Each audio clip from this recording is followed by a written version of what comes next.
નમસ્તે દોસ્તો, આપનું સ્વાગત છે ન્યૂઝ ગુજરાતી પર। અહીં અમે તમને રોજની 20 મોટી ખબર આપીશું સરળ ભાષામાં સચોટ માહિતી સાથે। જો તમે છો ચેનલ પર નવા તો તરત જ સબસ્ક્રાઇબ કરો અને બેલ આઇકન દબાવો જેથી દરેક મહત્વપૂર્ણ ખબર સૌથી પહેલા તમને મળે। ચાલો શરૂ કરીએ આજના મુખ્ય સમાચાર। હવામાન વિભાગ અને અંબાલાલ પટેલની આગાહી। હવામાન વિભાગ માહિતી પ્રમાણે ગુજરાતમાં આગામી 7 દિવસ તાપમાન યથાવત રહેશે। હવામાન વિભાગે રવિવારે સાંજે આપેલા વેધર રિપોર્ટ પ્રમાણે રાજ્યમાં ઉત્તર પૂર્વથી પૂર્વ તરફના પવનો ફૂંકાઈ રહ્યા છે। હવામાન વિભાગના જણાવ્યા પ્રમાણે ગુજરાતમાં 7 દિવસ લઘુત્તમ તાપમાનમાં કોઈ મોટો ફેરફાર થવાની શક્યતા નથી। હવામાન નિષ્ણાત અંબાલાલ પટેલ ગુજરાતના હવામાન અંગેની આગાહી જોઈએ। અંબાલાલ પટેલના જણાવ્યા પ્રમાણે 16 થી 18 નવેમ્બરમાં એક ચક્રવાત સર્જાશે। 18 થી 24 નવેમ્બરે ફરી એક વખત માવઠું થઈ શકે છે।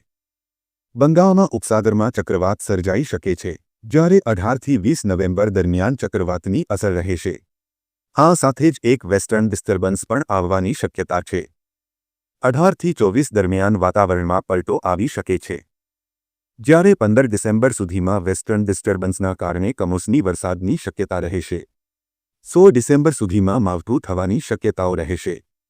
20 ડિસેમ્બરથી ઉત્તરીય પર્વતીય પ્રદેશોમાં જાણે કે ડિમચાદર થઈ ગઈ હોય તેવું જોવા મળશે। 22 ડિસેમ્બરથી ક્રાંતિલ ઠંડીને વેગ મળશે, હાડ કંપાવતી ઠંડી પડશે। 11 જાન્યુઆરીથી ઠંડા પવન ફૂંકાશે, તેમજ ઉત્તરાયણ બાદ પણ ઠંડા પવન ફૂંકાવાની શક્યતા છે। સીએમ ભૂપેન્દ્ર પટેલની મંત્રીઓને કડક સૂચના, સોમવારે જનતાને મળો। ગુજરાતનું મુખ્યમંત્રી ભૂપેન્દ્ર પટેલે તેમના સાથી મંત્રીઓને વહીવટી કાર્યક્ષમતા અને જનતા સાથેના જોડાણને મજબૂત કરવા માટે કડક સૂચનાઓ જારી કરી છે।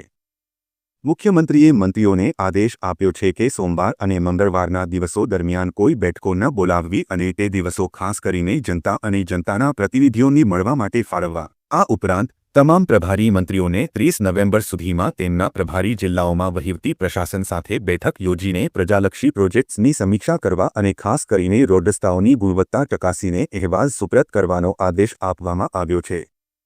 રોડની ગુણવત્તા ખરાબ જણાય તો અધિકારીઓ અને કોન્ટ્રાક્ટરો સામે કડક કાર્યવાહી કરવાના પણ નિર્દેશો આપવામાં આવ્યા છે। આયુષ્માન કાર્ડ હોવા છતાં હોસ્પિટલો પૈસા માંગે છે। જો તમારી પાસે આયુષ્માન કાર્ડ છે અને તમે હોસ્પિટલમાં એડમિટ થયા છો અને હોસ્પિટલના સંચાલકો દ્વારા તમારી પાસે પૈસા માંગે છે તો તમારે ચિંતા કરવાની જરૂર નથી, કારણ કે તમે તેની ફરિયાદ કરી શકો છો। ફરિયાદ કેવી રીતે કરશો? હેલ્પલાઇન નંબર 14555 કોલ કરી તમે ફરિયાદ કરી શકો છો। આ નંબરમાં કોલ કરીને તમારે અમુક જાણકારી આપવી પડશે, જેમ કે તમે કઈ હોસ્પિટલમાં એડમિટ થયા છો, તમે કઈ તારીખે એડમિટ થયા હતા, તમને કઈ તારીખે રજા આપવા આવી, તમારા આયુષ્માન કાર્ડનો નંબર અને તમારી પાસે કેટલા રૂપિયા માંગવામાં આવ્યા તેની વિગતો માંગી શકે છે। 15 નવેમ્બરથી ટોલ ટેક્સ પર થવા જઈ રહ્યો છે મોટો બદલાવ। જો તમે વારંવાર હાઈવે પર મુસાફરી કરો છો તો આ સમાચાર તમારા માટે ખૂબ જ મહત્વપૂર્ણ છે।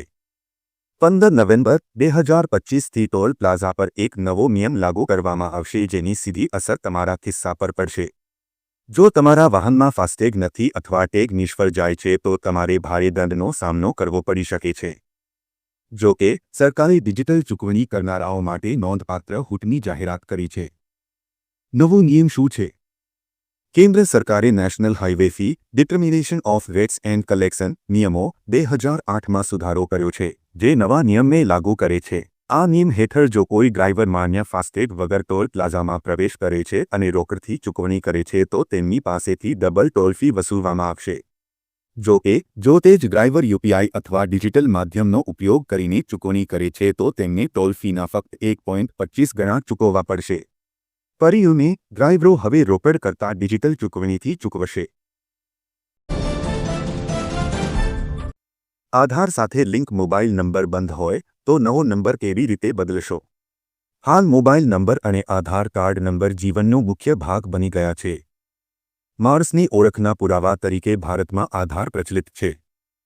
સરકારી કામથી લઈને જન્મ અને મરણના દાખલા સુધી તમામ સ્થળ પર આધાર કાર્ડની જરૂરિયાત રહે છે। આધાર એ 12 આંકડાનો નંબર છે। Aadhaar card number unique identification authority of India દ્વારા આપવામાં આવે છે। આધાર કાર્ડનો નંબર વ્યક્તિ પ્રમાણે બદલતો રહે છે, એટલે કે દરેક વ્યક્તિનો આધાર નંબર અનન્ય હોય છે. આધાર કાર્ડના કારણે વિવિધ સરકારી યોજનાઓનો લાભ પારદર્શી રીતે લાભાર્થીઓ સુધી પહોંચી શકે છે. દિવાળીની સિઝન પૂરી થતાં જ સિંગતેલના ભાવમાં મોટો ભડકો થયો. એક તરફ કમોસમી વરસાદને કારણે ગુજરાતમાં સૌથી વધુ નુકસાન મગફળીના પાકને થયું છે, ત્યારે હવે ધીરે ધીરે ખાદ્ય તેલ પર તેની અસર જોવા મળી રહી છે. આજે રાજકોટમાં ખુલતા બજારે સિંગતેલ ભાવમાં વધારો થયો છે. આજે ખુલતા બજારે તેલના ભાવમાં વધારો જોવા મળ્યો છે. સિંગતેલનું ડબ્બાના ભાવે ₹30નો વધારો જોવા મળ્યો છે.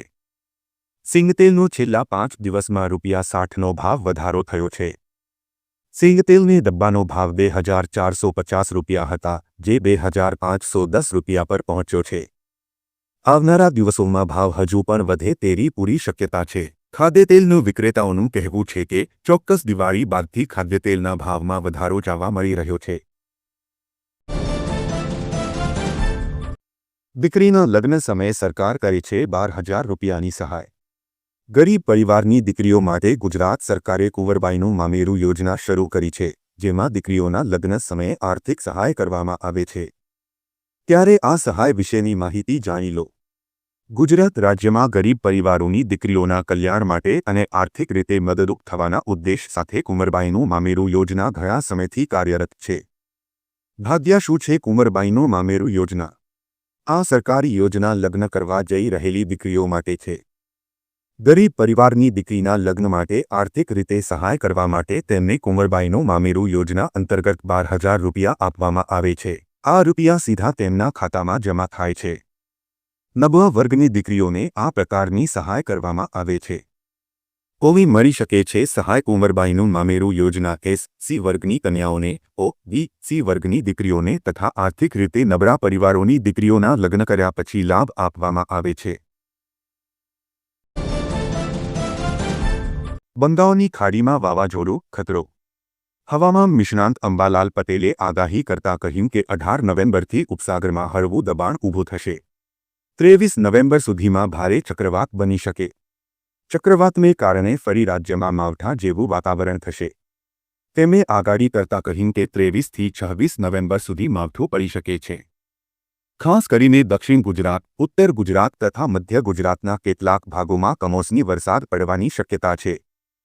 ગુજરાતમાં કમોસમી વરસાદ બાદ હવે શિયાળાએ ધીમે ધીમે દસ્તક આપી છે. હવામાન વિભાગ મુજબ છેલ્લા 24 કલાકમાં રાજ્યભરમાં હવામાન સૂકું રહ્યું છે.